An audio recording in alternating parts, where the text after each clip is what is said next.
Recording number 14 master ఈకే వ్రాసిన గోదా వైభవము అనే పద్య కావ్యం కథారూపంగా చెప్పుకుంటూ ఉన్నాము.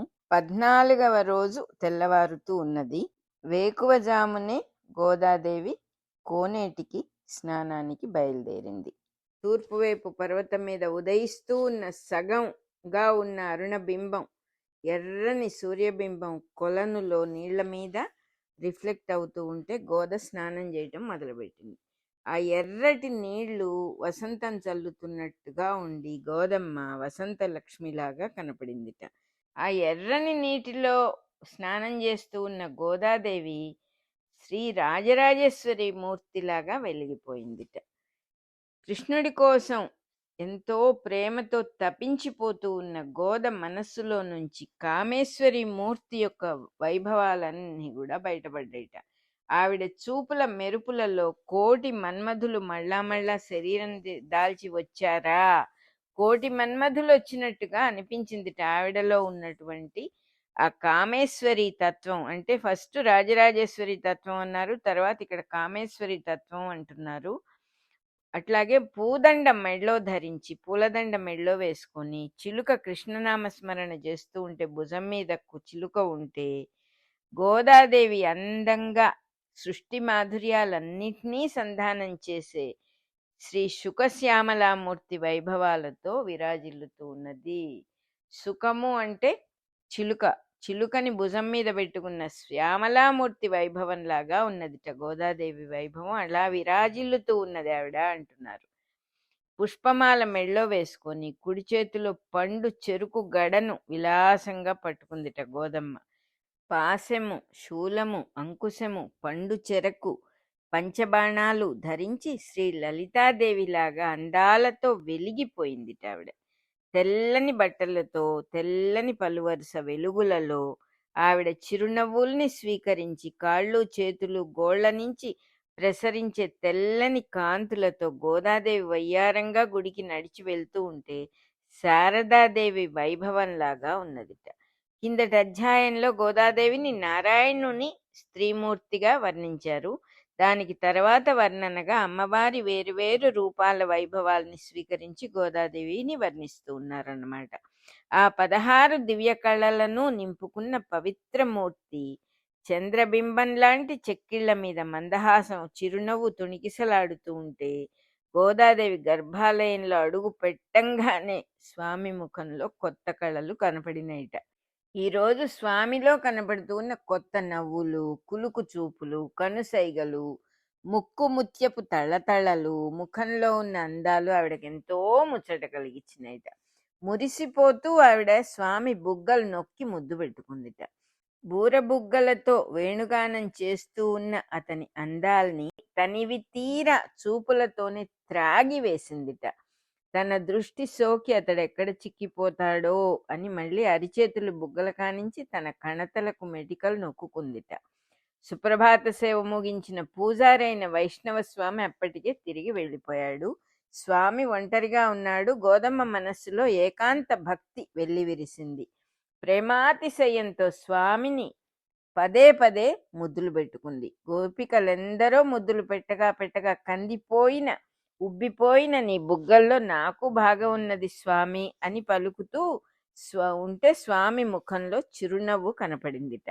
స్వామి బుగ్గలు, కన్నులు, నుదురు, మెడ, భుజాలు తనివి తీరా తాకిన గోద ఇంత చల్లదనం ఎక్కడిది స్వామి? బృందావనంలో గోపికల కౌగిళ్లలోనే పుట్టి పెరిగిందా ఏమిటి అని హాస్యం చేసిందిట ఆయనతో. కమల నయన అయిన గోదా కన్యక మనసారా స్వామి సువిశాల వక్షస్థలాన్ని గట్టిగా కౌగలించుకున్నదిట. తన మనస్సులో తానున్న చోటనే స్వామి నిలబడి ఉన్నాడు. హృదయంలో తాను లేకుండానే స్వామి నిండిపోయి ఉన్నాడు. తాను అనే భావమే లేదు అసలు. నీ స్పర్శలో ఈ పరవశత్వం ఎక్కడి నుంచి వచ్చింది స్వామి? దేవకీదేవి కడుపు తీపి, యశోదాదేవి చేతి తీయదనం రెండూ కలిసి నీ శరీరానికి ఇంతటి స్పర్శ, చక్కదనం, చల్లదనం వచ్చిందేమో స్వామి అన్నదిట. కమలనైన గోదాకన్యక మళ్ళా స్వామిని కౌగలించుకుంది. తన వక్షస్థలంలోని పూలదండ స్వామి వక్షాన దండగా ఉండేట్టుగా స్వామి వక్షంలోని లక్ష్మి తన వక్షాన అమరేట్లుగా గాఢంగా కౌగలించుకుంది. చల్ల చిలుకుతూ నిన్ను చేరటానికి వచ్చిన గోపకన్యకలందరినీ ఎవరికి వారిని ఏకాంత కౌగిలిలో బిగించినట్టున్నావు నువ్వు. వారి వెన్న చేతుల జిడ్డు వల్లనే నీ శరీరం ఇంత నున్నగా తయారైనట్టుంది అంటోంది. కమలనైన గోదాకన్యక స్వామిని మరొకమారు కౌగలించుకుంది. తన ముఖము స్వామి ముఖము భేదం లేనంత దగ్గరగా కౌగలించుకున్నది. స్వామి ముఖం మీద ఉన్న కస్తూరి తిలకం సగం కరిగి గోద ముఖం మీద ముద్రపడింది. ఈ వర్ణనంతా కూడా సారూప్య సిద్ధి అనే మోక్ష స్థితిని సూచిస్తుంది. సారూప్యం అంటే భేదం లేని రూపం, ఒకటే రూపం, మనది ఆయనది కూడా, మన శరీరం ఆయనదే, ఆయన రూపం మనదే అనే స్థితిని సూచన చేస్తుందన్నమాట. ఇంతకుముందు సాన్నిధ్య సిద్ధి గురించి కళలో వర్ణించారు. సాన్నిధ్యం స్వామితో మనం ఉండటం, ఇట్లా ఒక్కొక్క స్థితిని కొంచెం ఒక ఛాయా మాత్రంగా, అంటే ఏదో ఒక మూవీలో లాగా కొంచెం చూపిస్తూ అనుభవింపజేస్తూ చివరికి స్వామి తన పదవిలోకి స్వీకరిస్తాడు భక్తుల్ని అని ఇండికేషన్ అన్నమాట. ఈ రకంగా రకరకాల కౌగలింతలు ముద్దులు అన్నీ పూర్తయిపోయిన తర్వాత గోదకి సడన్గా గుర్తుకొచ్చింది. తన మెడలో పూలదండ అలాగే ఉన్నది, ఇంకా స్వామికి వెయ్యలేదు అని గబగబా పూలదండ తీసి స్వామి కంఠంలో వేసింది, మెడలో వేసింది. వెంటనే ఇంటికి తిరిగి వచ్చింది. రాగానే తల్లితో ధైర్యంగా ఇట్లా చెప్పింది, అమ్మ నువ్వు చెప్పిన విషయం నేను జాగ్రత్తగా ఆలోచించాను, నా నిశ్చయం కూడా చెబుతాను విను. మన ఇలవేల్పు కోవెల్లో ఉన్న మదన గోపాల దేవుడు అయిన వాడికి, ఆ స్వామికే నా శరీరాన్ని మనస్సుని సమస్తాన్ని ఆయనకే సమర్పించాను. నేను సమర్పించడమే కాకుండా సమస్తాన్ని ఆయన స్వీకరించాడు కూడాను. స్వామికి నన్ను నేను అర్పించుకున్న తర్వాత వేరే పెళ్ళి అనేది, వేరే ఇంకొకళ్ళని చేసుకోవటం అనేది జరగదు. మీరెన్ని విధాల ఆలోచనలు చేసినా, ఎన్ని విధాలుగా ఏం చెప్పినా నా నిర్ణయం మాత్రం ఇదేనమ్మా అని చెప్పేసింది. గోదమాటలు విన్న తల్లికి ఒక్కసారిగా నవ్వు వచ్చిందిట. ఆ నవ్వును బయటికి రానియకుండా ఆపుకుని ఆవిడ నెమ్మదిగా ఇట్లా అన్నదిట, మన గుళ్ళో స్వామి మనిషి కాదని నీకు గుర్తుందా? అసలు తల్లితో తమాషాలు చేస్తావా నువ్వు? పెళ్ళికి దేవుడికి ముడి పెట్టడం వెర్రితనం. పెళ్ళంటే ఇదేమన్నా బొమ్మల పెళ్ళా? నీ మనసుకు నచ్చిన నిర్ణయం ఏమిటో కనుక్కోమని మీ నాన్నగారు చెప్పారు. నీకేమైనా పిచ్చి పట్టిందా? భ్రమలోనో మైకంలోనో ఉన్నావా? లేకపోతే పెంకితనంగా ఉన్నావా? ఏంటి ఇవాళ ఇట్లా మాట్లాడుతున్నావు? సరే మీ నాన్నగారే అడుగుతారు, అప్పుడే సమాధానం సరిగా చెబుతావు అన్నది ఆవిడ.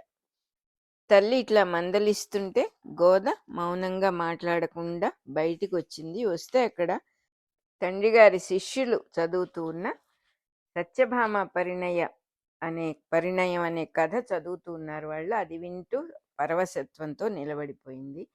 సత్యభామ తండ్రి సత్రాజిత్తుకి కృష్ణుడంటే ఇష్టం లేదు. అయిష్టంగానే సత్యభామను కృష్ణుడికి ఇచ్చి పెళ్లి చేశాడు. అట్లాగే తన తండ్రి కూడా ఆయనకి ఇష్టం లేకపోయినా నా కోరిక ప్రకారం కృష్ణుడికి ఇస్తాడు అనే ఒక ఆశ కలిగింది ఆవిడలో.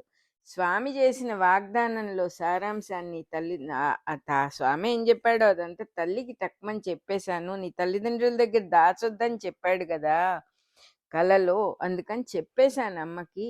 ఇంకా భారం అంతా అయిందే, నన్ను కాపాడవలసిన వాడు స్వామే.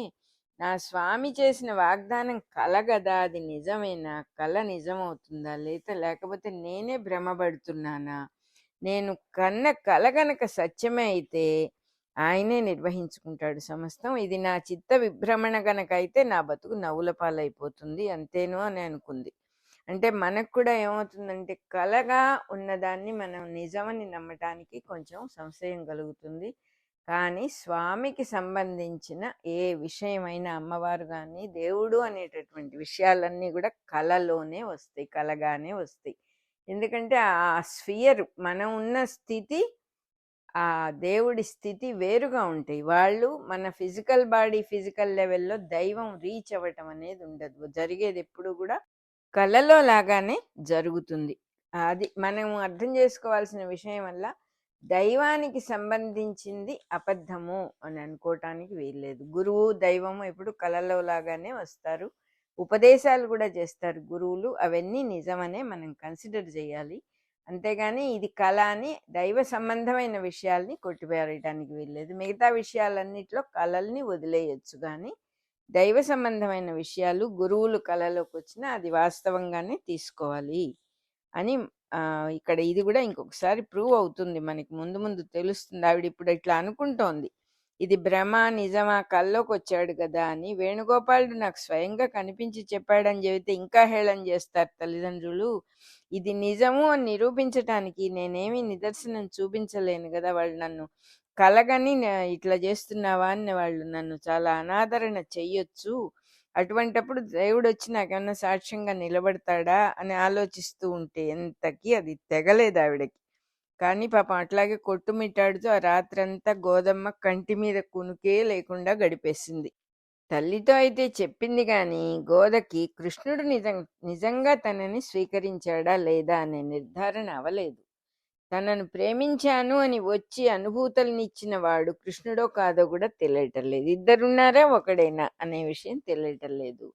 నీవు నాదానివి అని వేణుగోపాలుడు అన్నాడే గాని ఆ పురుషుడు తనవునో కాదో తెలియదు. ఈ దివ్య పురుషుడు ప్రత్యేకంగా కనిపించాడు. కృష్ణుడు కనిపించింది కలలో మాత్రమే. ఆ దర్శనం సత్యమా లేకపోతే ఇది మనోవిభ్రమమా? ఇది ఓ పక్క తల్లిదండ్రులు తొందర పెడుతున్నారు. కానీ వాళ్ళకి ఒక విషయం అర్థమైంది ఇప్పుడు. తాను ప్రేమించింది మానవుణ్ణి కాదు అనే విషయం అర్థమయ్యి అదొక హాస్యాస్పదంగా ఎగతాళి కింద అయిపోయింది. ఇట్లాంటి పరిస్థితుల్లో తెగించి ఒక నిర్ణయం తీసుకోగలిగితే స్వామి ఆదుకుంటాడు. గతిలేని పరిస్థితుల్లో నిర్ణయం తీసుకోవాల్సి వచ్చింది. ఇంతా చేసి స్వామి ఏం చేయబోతున్నాడో ఎవరికి తెలుస్తుంది? అంతా ఆయనదే భారం అనుకుంటూ ఉన్న ఆశ నిరాశల మధ్య ఉయ్యాలలూగుతూ జాగరణ చేస్తూ ఉన్న గోదాదేవి 14వ రోజు రాత్రి భక్తులందరికీ అన్ని సంపదలు ఇచ్చి కాపాడుగాక. మన రికార్డింగ్ నెంబర్ 14 అయిపోయింది.